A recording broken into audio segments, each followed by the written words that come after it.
अतिक्रमित रस्ता मोकळा करण्यासाठी जिल्हा परिषदेसमोर बेमुदत उपोषण सुरू.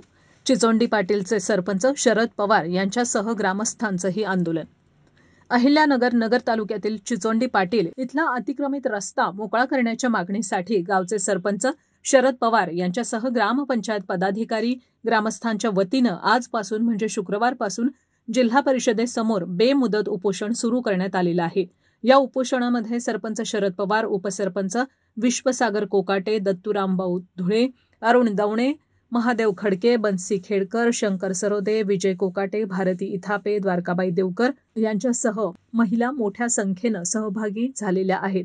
रात्रीतून ताबा मारलेला साई मंदिर ते पिंपळा रस्ता खुला करण्यासाठी हे आंदोलन सुरू करण्यात आलेलं आहे.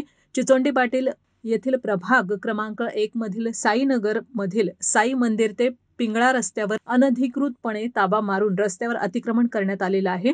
त्यामुळे स्थानिक नागरिक, विद्यार्थी, शेतकरी, महिला यांची बस स्थानक, बाजारात, शेतात जाण्या येण्याची गैरसोय होतीये. ताबा मारून रस्ता बंद केल्याबाबत स्थानिक ग्रामस्थ, सरपंच, पदाधिकारी यांनी अनेक वेळा पंचायत समिती, तहसील कार्यालय, जिल्हा परिषद कार्यालय, पोलीस अधीक्षक कार्यालय यांना अर्ज करूनही अतिक्रमण काढून रस्ता खुला झालेला नाही. त्यामुळे आजपासून सरपंच पवार यांच्यासह ग्रामपंचायत पदाधिकारी, ग्रामस्थ जिल्हा परिषदेसमोर बेमुदत उपोषणासाठी बसलेले आहेत. दुपारी उशिरापर्यंत या उपोषणावर कालपर्यंत तोडगा निघालेला नव्हता. आज मी चिचोंडी पाटील, तालुका अहिल्यानगर, जिल्हा अहिल्यानगर, सरपंच शरद खंडू पवार, जिल्हा परिषद कार्यालयाबाहेर मी व माझ्या समेत उपसरपंच, ग्रामपंचायत सदस्य, गावातील साईनगर भागातील स्थानिक ग्रामस्थ आज आमरण उपोषणाला या ठिकाणी सकाळी 11 वाजल्यापासून बसलेले आहेत.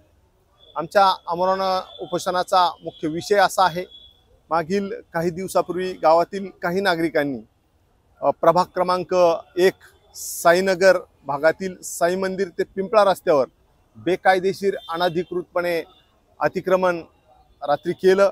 त्या ठिकाणी पहिल्यांदी सुरुवातीला दगडी आणून टाकली, त्यानंतर तार कंपाऊंड केलं आणि त्यानंतर त्या ठिकाणी पत्र्याचं शेड लावलं रात्री. आणि स्थानिक ग्रामस्थांनी याबाबत वेळोवेळी अर्ज केले. त्या ठिकाणी ग्रामपंचायतला अर्ज केले. ग्रामपंचायतनी सदर व्यक्तींना आपण कशाच्या अधिकारात या ठिकाणी अतिक्रमण किंवा रस्त्यावर ताबा मारताय अशी विचारणा केली असता त्यांनी उडाउडीचे उत्तरं दिले स्थानिक ग्रामस्थांना. आणि मग रितसर बीडीओंचं मार्गदर्शन घ्यायला गेलो तर बीडीओंनी सांगितलं, सोनकुळे सरांनी, की तुम्ही संबंधित व्यक्तींना ती नोटीस पाठवा. आम्ही नोटीस पाठवल्या तर त्या नोटीस घेतल्या नाही. मग RPD रजिस्टर पोस्टाने पाठवण्यात आल्या आणि सदर व्यक्तींना त्या दिल्या, तर त्यांनी त्याच्यावर कुठलाही खुलासा दिला नाही. याबाबत मी सविस्तर माहिती अशी सांगतो. मग याच्या आम्ही खोलात गेलो, कशाच्या अधिकारात हे सुरू केलेलं आहे सदर व्यक्तीने अतिक्रमण.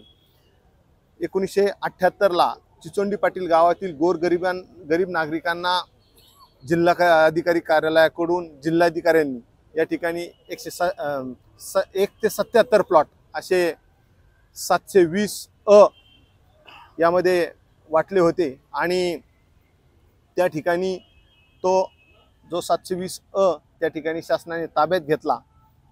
देवस्थान जमीन होती आणि त्या देवस्थानच्या पूर्वीच्या मालकाने या ठिकाणी सदर अतिक्रमण धारकांना या ठिकाणी विकली, परंतु ती त्या ठिकाणी न विकता ती दुसरीकडे विकली होती. तो गट नंबर 720B मध्ये विकली होती आणि त्यांनी खरेदी मध्ये दाखवली. अर्ज खोट्या स्वरूपाचा अर्ज केला.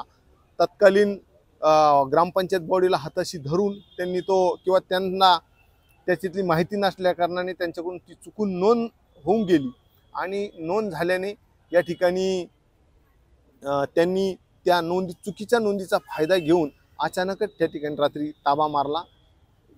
त्या साईनगर भागात साधारण 1000 ते 1200 नागरिक राहतात. विद्यार्थी असतील, शेतकरी असतील, महिला भगिनी असतील, ग्रामस्थ यांना बाजारात जाण्याचा, शाळेत जायचा, स्कूलमध्ये जायचा, शेतात जायचा हा मुख्य रस्ता बंद झाल्याने लेन नंबर 1 चे ग्रामस्थ आणि साईनगरचे ग्रामस्थ अत्यंत भयभीत झालेले आहेत.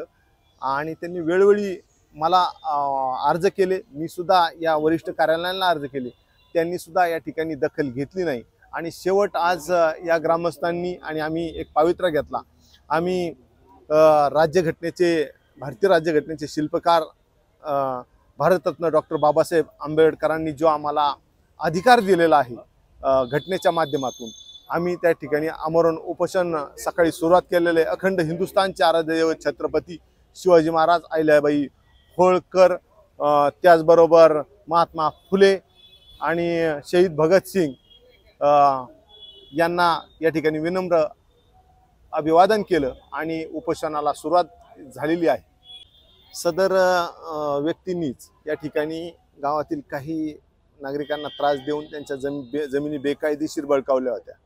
त्याबाबत मी तहसील कार्यालयाची इथं मागील 8-10 दिवसापूर्वी उपोषणाला बसलो होतो आणि त्या ठिकाणी त्वरित त्याची कार्यवाही सुरू झाली आणि तहसीलदार साहेबांनी सुद्धा त्यावेळेस सांगितलं होतं की याबाबत हा विषय बी सुद्धा आम्ही त्यांच्यासमोर मांडला होता. त्यांनी सुद्धा या ठिकाणी आम्हाला तातडीने आदेश दिला होता की पोलीस बंदोबस्तामध्ये तुम्ही अतिक्रमण काढा. पण सदर व्यक्तीच्या धाकाने ग्राम विकास अधिकारी मोरेस भाऊसाहेब यांनी अद्यापर्यंत कुठल्याही नोटीसला, सदर लोकांनी एवढं मोठं अतिक्रमण केलं, त्यांना सध्या नोटीस सुद्धा पाठवू शकले नाही स्वतःच्या सहीनी. सर्व RPD पोस्टच्या नोटीस सुद्धा ह्या माझ्या सहीनी गेलेल्या आहेत. याचे सर्व पुरावे आहेत. आतापर्यंत ग्रामविकास अधिकाऱ्यांनी एकही त्यांच्या सहीचा कुठलाही डॉक्युमेंट याला जोडलेलं नाही. ते का घाबरतात? का शासनाचा एवढा पगार आमच्या गावाचा एवढं मोठं नुकसान का करू राहिलेत? मी या संदर्भात BDO साहेब, CO साहेब, कलेक्टर साहेब यांना सुद्धा निवेदन दिलं की यांना कशासाठी ठेवलंय. विकास कामात अक्षरशः ग्रामसेवकापासून खोडा घालण्याचं काम सुरू झालेलं आहे. सदर रस्त्यावर 10 लाख रुपयाचं जनसुविधेतून काम सुरू आहे आणि ते काम बंद पडलेलं आहे आणि त्याला ठराविक मुदत असती. जर ती मुदत संपली तर ते 10 लाख रुपयाचं या साईनगर भागातील ग्रामस्थांचं हे काम सुद्धा त्याच्यातून रद्द होण्याची शक्यता आहे. काय नाही, आम्ही म्हणजे साईनगर मध्ये राहतो, पण आम्हाला देवस्थान कोणतंच नाही. आम्हाला साईबाबाचं मंदिर आहे आमचं तिथं. त्याची पालखी येणं, तू त्याच्या पोरं डीजे लावते. डीजे लावायला तर त्याला जागा तर पाहिजे ना, यायला जायला रस्ता तर पाहिजे ना. पहिल्या पूर्वीपासून रस्ता आहे तिथं. रस्त्यात काय बांधलेलं आहे त्यांनी मग आडीला ना रस्ता, तर मग ते रस्ता त्यांनी मोकळा करून द्यावा, रस्त्याचं काम करून द्यावा आणि मग लोकांना या जायला आम्हाला सारख्यांना तिथं रस्ताच पाहिजे ना. आता ही पोरं मोठा कार्यक्रम करतात चैती पुन्हा दिवशी, की डीजे लावतात, पालखी तिकडून आणतात, साईबाबा जातात, तिथून पालखी आणतात आणि डीजे लावतात. पालखीला जायला जागा पाहिजे, डीजेला बी जागा पाहिजे, कोणाला नाचायला बी जागा पाहिजे ना. हे रात्रीच आले, त्यांनी अतिक्रम केलं. बोलायला म्हणायला गेलं तर ते धावतेत, काही पण बोलतेत आणि परत माझ्या दारावर माझ्या घराचं काम चाललं होतं ना, त्यावेळेस माझे 4 अंगल त्यांनी अतिक्रम म्हणून पाडले. तर माझ्या अतिक्रम मध्ये नाहीतच आहे. अगोदर तुम्ही येऊन पहा तिथं. आणि माझ्या मी आज 10 वर्ष झाले गाठरीत दिवस काढते. माझ्या दारावरून रस्ता आहे त्यांचा आणि त्यांचा रस्ता नाहीये. आम्हाला फक्त सरळ रस्ता पाहिजे. आम्हाला कोणासंग भांडायचं नाही, तांडायचं नाही, काय नाही काय नाही. की आमचं म्हणणं आहे की बाबा माझ्या पार घराला तो आडा आला, रस्ता आम्हाला काय जायला राहिलेला नाही, तर आम्हाला फक्त रस्ता सरळ करून द्यावा. त्या दिवशी नेमकं झालं काय? उपोषण करायची वेळ आली. तर उपोषण करायची पाळी आली म्हणजे ही बरेच वेळा झाला असं, पण त्यांनी आता ते कार्यकर्ता असल्यामुळं आम्हाला काही गरिबांना बोलता येत नाही.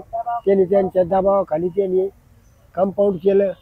आम्ही गरीब माणसाला तर काय बोलता येत नाही, त्याच्यामुळं आम्ही काय बोलू शकलो नाही.